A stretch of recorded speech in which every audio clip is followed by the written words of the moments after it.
SLST 2016 আন্ডারে appointment যে সমস্ত টেন্টেড ক্যান্ডিডেট রয়েছে তাদের স্যালারি রিকভারি করার জন্য সমস্ত সংশ্লিষ্ট বিদ্যালয়দেরকে জেলা বিদ্যালয় পরিদর্শক মহাশয়দের পক্ষ থেকে অবহিত করা হচ্ছে। সাবজেক্ট বলা হচ্ছে যে recovery of salary from the tainted candidates as per instruction from the honourable supreme court. সুতরাং এখানে একটি গুগল ফর্ম দেওয়া হয়েছে জেলা বিদ্যালয় পরিদর্শকদের মহাশয়দের পক্ষ থেকে, এবং সেই সঙ্গে এই গুগল ফর্মের মাধ্যমে টোটাল স্যালারি ওই টেন্টেড ক্যান্ডিডেট কত টাকা উনি ড্র করেছেন ওনার ডেট অফ জয়নিং থেকে, এবং তার সাইন কপি জমা দিতে বলা হচ্ছে। একটা তারিখ দেওয়া হয়েছে, এই তারিখের মধ্যে জমা দেওয়ার কথা বলা হচ্ছে।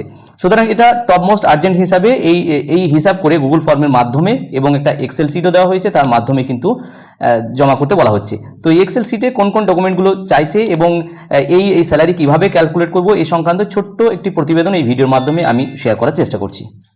তো এখানে এই গুগল শিট দেওয়া হয়েছে, এই গুগল শিটের এই যে কলামগুলো রয়েছে এই একই তথ্য জানতে চাওয়া হয়েছে গুগল ফর্মেও। সেখানে স্কুল নেম, কোন সাবডিভিশনের এবং ব্লকের আন্ডারে ওই school, name of the tainted candidates, নাম, ডেজিগনেশন অর্থাৎ অ্যাসিস্ট্যান্ট টিচার না ক্লার্ক না গ্রুপ ডি সেটা দিতে বলা হচ্ছে, ফুল অ্যাড্রেস দিতে বলা হচ্ছে ওই টেন্টেড ক্যান্ডিডেটের, mobile number of tainted candidate, page of the tainted list published by West Bengal Central school service কমিশনের পক্ষ থেকে যে টেন্টেড লিস্ট দেওয়া হয়েছিল তার কত পাতায় কত নম্বর সিরিয়ালে রয়েছে সেইটা জানার জন্য এখানে serial number of tainted candidates ওই সেন্ট্রাল স্কুল সার্ভিস কমিশনের কত পাতাতে রয়েছে এবং কত নম্বর সিরিয়ালে রয়েছে সেটা জানতে চাওয়া হয়েছে।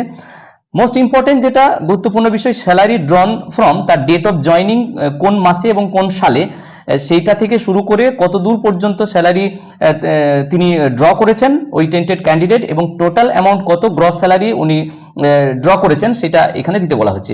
তো এখানে একটা বিষয়, আমি যে বিদ্যালয়ের ইন্টারফেসে রয়েছি এখানে ক্যালকুলেশন সাধারণত অ্যানুয়াল স্টেটমেন্ট, ওই ক্যান্ডিডেটের অ্যানুয়াল স্টেটমেন্ট তিনি যে মাসে এবং যে সালে জয়েন করেছেন ওই ফিনান্সিয়াল ইয়ারে গিয়ে তার পরবর্তী সমস্ত ইয়ারগুলো আপ টু 2025 মার্চ এই পর্যন্ত সমস্ত ফিনান্সিয়াল ইয়ারের পরপর এগুলোকে ডাউনলোড করা হলো।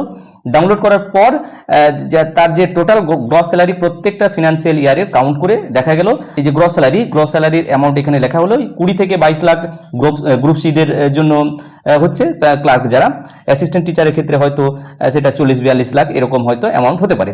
তো এইভাবে ক্যালকুলেশনগুলো সহজেই হয়ে যাবে অ্যানুয়াল স্টেটমেন্ট বার করার পর, যোগ করে এই যে সিট দেওয়া হয়েছে গুগল সিট, এবং পাশাপাশি একটা গুগল ফর্ম জেলা বিদ্যালয় পরিদর্শক মহাশয়দের পক্ষ থেকে দেওয়া হয়েছে, এটা ফিল আপ করে জমা দিতে বলা হচ্ছে। তো এই ছোট্ট কাজটি আমি যে বিদ্যালয়ের ইন্টারফেসে রয়েছি এই কাজটা অতি সহজেই করা হলো এবং জমা দেওয়া হলো।